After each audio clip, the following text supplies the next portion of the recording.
سبحان اللہ۔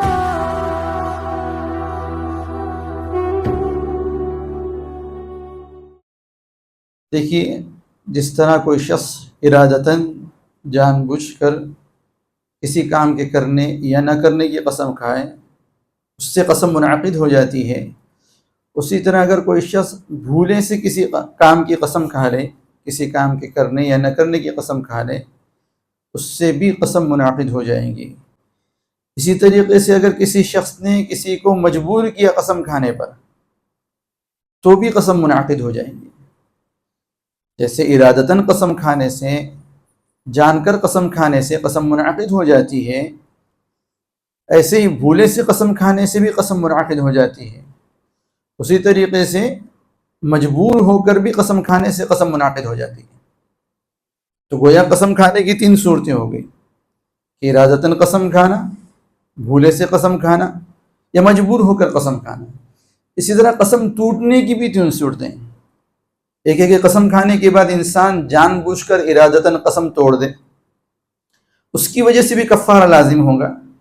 اسی طریقے سے اگر بھولے سے غلطی سے قسم توڑ دے تو اس کے ذریعے بھی کفارہ لازم ہوگا۔ مثال کے طور پر قسم کھایا تھا کہ بازار نہیں جائے گا، لیکن یاد نہیں رہی قسم، بازار چلا گیا، اس سلسلے میں بھی قسم ٹوٹ جائے گی، کفارہ لازم ہو جائے گا۔ ایسے ہی کسی نے اگر مجبور کر دیا قسم توڑنے پر تو بھی کفارہ لازم ہو جائے گا۔ قسم کھائی تھی کہ بازار نہیں جائے گا، کسی نے اس کو مجبور کیا جس کی وجہ سے وہ بازار چلا گیا، تو اس صورت میں بھی قسم ٹوٹ جائے گی۔ تو قسم ٹوٹنے کی بھی 3 شکلیں ہو گئی۔ جان کر قسم توڑنا، اس سے بھی کفارہ لازم ہوگا۔ بھولے سے قسم توڑنا، اس کے ذریعے سے بھی کفارہ لازم ہوگا۔ اسی طرح مجبور ہو کر قسم توڑنا، اس کے ذریعے سے بھی کفارہ لازم ہو جائے گا۔ اور کفارے کے سلسلے میں بات آ چکی کہ قسم کا کفارہ کیا ہے۔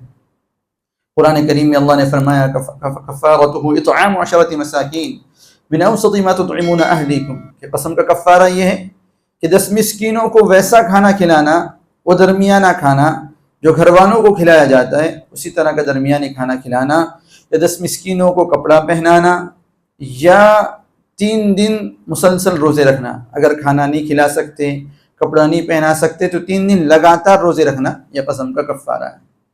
اسی طرح اگر کسی شخص نے کسی گناہ کے کرنے کی قسم کھائی، مثال کے طور پر قسم کھائی کہ میں فلاں کو مار ڈالوں گا، خدا کی قسم، یا قسم کھائے کہ خدا کی قسم جو ہے میں فلاں سے بات نہیں کروں گا زندگی بھر، جیسا عامتاً ہوتا ہے، ذرا سی ناراضگی ہو جاتی ہے تو قسم کھا لیتے ہیں کہ میں زندگی بھر بات نہیں کروں گا، اور یہ بات چھوڑنا یہ بھی گناہ ہے، حدیث میں اس پر بڑی سخت وعید ہے۔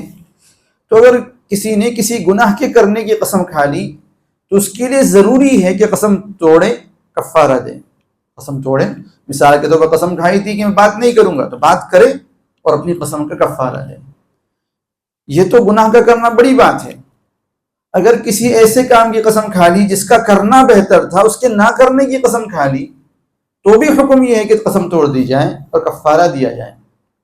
ایک مرتبہ ایک صحابی رسول کریم صلی اللہ علیہ وسلم کی خدمت میں رہے کافی رات تک، اور پھر اپنے گھر گئے۔ ان کا معمول تھا کہ اپنے بچوں کے ساتھ کھانا کھایا کرتے تھے۔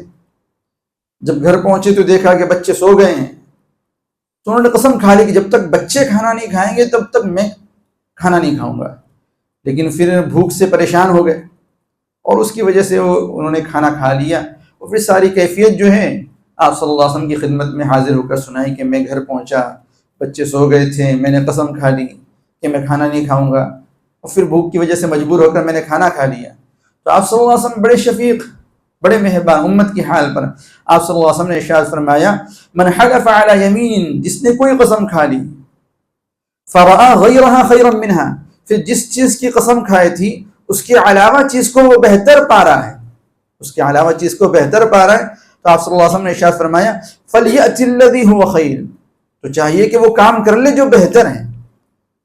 جو چیز بہتر نہیں تھی اس کے کرنے کی قسم کھائی تو اس قسم کو توڑے، وہ کام کرے جو بہتر ہے، ثم یکفر عن یمینہ، پھر اپنی قسم کا کفارہ دے دے۔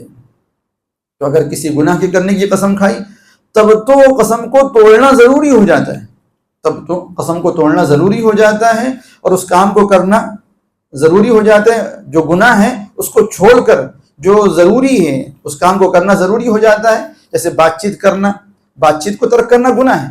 تو اب اگر کسی نے قسم کھائی کہ بات نہیں کرے گا تو بات کریں, قسم توڑے اور کفارہ ادا کریں. یہاں تو آپ صلی اللہ علیہ وسلم بہتر چیز کے چھوڑنے کی قسم کھانے پر بھی یہ ارشاد فرما رہے ہیں کہ بہتر چیز کو کریں, جو اپنے قسم کھائی تھی وہ توڑے اور بہتر چیز کو کریں اور کفارہ دے دیں. تو اس سلسلے میں ذہن میں رکھنا چاہیے, اگر کسی ایسے کام کی قسم کھا لی جس کا نہ کرنا بہتر ہے تو چاہیے کہ جس کا کرنا بہتر ہے, نہ کرنے کی قسم کھا لی تو اس کام کو کرے اور اس کا کفارہ ادا کر دے. اب اگر کسی شخص نے, بہت سارے لوگ اس طریقے سے قسم کھاتے ہیں کہ جتنی چیزیں میرے اوپر حلال ہے سب حرام, جتنی چیزیں میرے اوپر حلال ہیں ساری چیزیں حرام, ہر حلال چیز میرے اوپر حرام. اس طرح کی قسم کھانے کی وجہ سے بھی جو ہے کھانے پینے کی یہ قسم جو ہے, یہ قسم کھانے پینے کی چیزوں سے متعلق ہوں گی. اب وہ ہر چیز جو اس کے لیے کھانا حلال تھا, جو اس کے لیے پینا حلال تھا, اس قسم کی وجہ سے, اس قسم کے کھانے کے بعد اب اگر کوئی چیز کھائیں گا یا پیئیں گا تو قسم ٹوٹیں گی, کفارہ لازم ہو جائے گا. اب یہ نہیں کہنا چاہیے کہ میں نے قسم کھا لی تو میں اس کام سے رک جاؤں گا, حلال چیز کے چھوڑنے کی قسم کھا لی تو میں اس کام سے رک جاؤں گا, نہیں کھاؤں گا اس کو, نہیں, بلکہ اس کو کھانا چاہیے, استعمال کرنا چاہیے اور اپنے قسم کا کفارہ ادا کر دینا چاہیے. یہ ذہن میں رہے کہ قسم کے اندر جو الفاظ استعمال ہوتے ہیں اس کے وہ معنی مراد ہوں گے جس کا عام طور پر رواج ہے, جس کا عام طور پر چلن ہے. قسم میں جو الفاظ استعمال کیے اس سے ان لفظوں کے وہ معنی مراد ہوں گے جس کا عام طور پر چلن ہے. مثال کے طور پر کسی نے قسم کھائی کہ وہ روٹی نہیں کھائے گا. اب روٹی سے کیا مراد؟ روٹی سے وہ مراد جس چیز کا بطور روٹی کھانے کا رواج ہے ہمارے شہر کے اندر, ہمارے سٹی کے اندر, ہمارے معاشرے کے اندر, ہماری سوسائٹی کے اندر جو چیز بطور روٹی کی کھائی جاتی ہے وہی چیز اس سے مراد ہوگی. اب اگر وہ جیسے ہمارے معاشرے میں مان لیجئے گیہوں کی روٹی ہی کھائی جاتی ہے, چاہے جس شکل میں ہو, چپاتی کی شکل میں ہو, تندوری شکل میں ہو, جس بھی شکل میں ہو, گیہوں کی روٹی کھائی جاتی ہے. اب اگر اس شہر کے اندر کوئی چاول کی روٹی بنا کر کھا لے تو اس کی قسم نہیں ٹوٹیں گی. قسم میں جو الفاظ استعمال ہوتے ہیں اس سے اس کے وہ معنی مراد ہوتے ہیں جس کا چلن ہو, جس کا رواج ہو.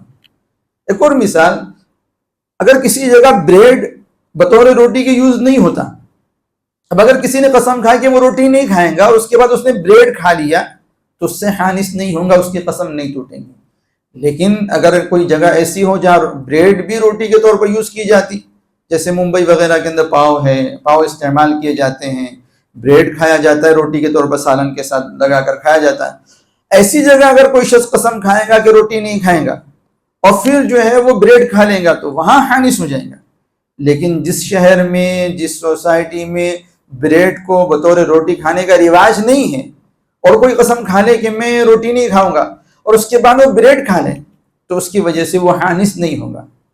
تو نتیجہ یہ نکلا کہ قسم میں جو الفاظ استعمال ہوتے ہیں اس کے وہ معنی مراد ہوتے ہیں جس کا چلن ہو, جس کا رواج ہو. ایک اور مثال, اگر کسی شخص نے قسم کھا لی کہ جو ہے میں انڈا نہیں کھاؤں گا, اب انڈے سے وہ انڈا مراد ہوگا جس کے کھانے کا رواج ہے. اب اگر اس نے یہ قسم کھانے کے بعد چڑیا کا انڈا کھا لیا, چڑیا کا انڈا کھانا حلال ہے, چڑیا کا انڈا کھا لیا تو وہ حانث نہیں ہوگا, حالانکہ قسم اس نے یہ کھایا تھا کہ انڈا نہیں کھائے گا. لیکن ہمارے معاشرے میں, ہماری سوسائٹی میں چڑیا کا انڈا کھانے کا رواج نہیں ہے, اس لیے جب اس نے یہ قسم کھایا کہ انڈا نہیں کھائے گا تو اس سے مرغی کا ہی انڈا مراد ہوگا کیونکہ اس کا رواج ہے. تو قسم میں جو الفاظ استعمال ہوتے ہیں اس سے اس کے وہ معنی مراد ہوتے ہیں جس کا رواج ہے, وہ معنی مراد نہیں ہوتے جس کا رواج نہیں ہے. ایسی کئی مثالیں ہمارے معاشرے کے اندر مل جائیں گی. اب دیکھیے قسم دو طریقے سے کھائی جاتی ہے, یا تو کسی کام کے کرنے کی یا کسی کام کے نہ کرنے کی. مثال کے طور پر میں قسم کھاؤں کہ میں بازار نہیں جاؤں گا, یہاں میں نے ایک کام نہیں کرنے کی قسم کھائی, میری یہ قسم کب ٹوٹیں گی؟ جب میں بازار چلا جاؤں گا. سمپل سی بات کہ میں نے قسم کھائی تھی کہ میں بازار نہیں جاؤں گا, خدا کی قسم میں بازار نہیں جاؤں گا. اس طریقے سے مثال کے طور پر اگر کسی نے قسم کھا لی تو یہ قسم ٹوٹیں گی کب؟ جب وہ بازار چلا جائے گا. اسی طریقے سے کسی نے قسم کھائی کہ وہ فلاں جگہ نہیں جائے گا یا فلاں کام نہیں کرے گا. کسی نے قسم کھائی کہ وہ کرکٹ نہیں کھیلے گا مثال کے طور پر, پھر وہ کھیل لے تو قسم ٹوٹ جائے گی. یعنی اگر کسی کام کے نہ کرنے کی قسم کھائی تو اس کام کے کر لینے کی وجہ سے وہ قسم ٹوٹ جائے گی. لیکن اگر کسی نے کسی کام کے کرنے کی قسم کھائی کسی نے قسم کھائی کہ خدا یہ قسم میں عمرہ کروں گا، اور اس نے اس کے لیے کوئی ٹائم پیریڈ مقرر نہیں کیا کہ اتنے ٹائم میں کروں گا، تو اس کی یہ قسم کب ٹوٹے گی؟ نہیں کرنے کی قسم کھائی تو کر لینے سے قسم ٹوٹ جاتی ہے. لیکن اگر کسی کام کے کرنے کی قسم کھائے تو یہ قسم ٹوٹیں گی کب؟ جب وہ عمر کے اس اسٹیج پر پہنچ جائے، جب جس اسٹیج میں اس کام کے کرنے کی طاقت اس سے ختم ہو جائے، تب قسم ٹوٹیں گی. مثال کے طور پر اگر آج میں قسم کھا دوں کہ خدا کی قسم میں عمرہ کروں گا، تو میری یہ قسم میں عمرہ کروں گا ٹوٹیں گی کب؟ میں نے عمرہ نہیں کیا، میری زندگی گزرتی چلی گئی اور میں زندگی کی اس اسٹیج پر پہنچ گیا کہ اب عمرہ کرنے کی امید ہی ختم ہو گئی، اب میرے اندر طاقت نہیں رہی، میں مرنے کے قریب ہو گیا، تو اب میری قسم ٹوٹے گی. اگر نہیں کرنے کی قسم کھائی تھی تو وہ تو کر لینے کی وجہ سے ٹوٹ جاتی ہے، لیکن کسی کام کے کرنے کی قسم کھائی تو اس کا ٹوٹنا کب پایا جائے گا؟ وہ زندگی کے آخری اسٹیج پر پایا جائے گا. اب اس صورت میں وہ حانث ہوں گا، اس کی قسم ٹوٹیں گی، اس پر تب کفارہ لازم ہوگا. اس کے لیے ضروری ہوگا کہ اس سلسلے میں وصیت کر کے جائے کہ میرے مرنے کے بعد جو ہے یا تو آخری اسٹیج پر پہنچ گیا تو خود ہی کفارہ ادا کر دے، یا کفارہ ادا کرنے کی مہلت نہیں تو اس سلسلے میں وصیت کر کے جائے، یا اپنے وارثوں کو بتا کر جائے کہ اس طرح کی قسم میں نے کھائی تھی، جو پورا نہیں کر پایا وارثوں کو وصیت کہہ دے کہ بھائی تم جو ہے میری طرف سے جو ہے کفارہ ادا کر دینا. تو قسم دو طرح کی ہوتی ہے، کسی کام کے نہ کرنے کی قسم کھانا تو کر لینے سے ٹوٹ جاتی ہے، اور کسی کام کے کرنے کی قسم کھانا تو یہ قسم ٹوٹنا زندگی کے آخری اسٹیج پر پایا جاتا ہے.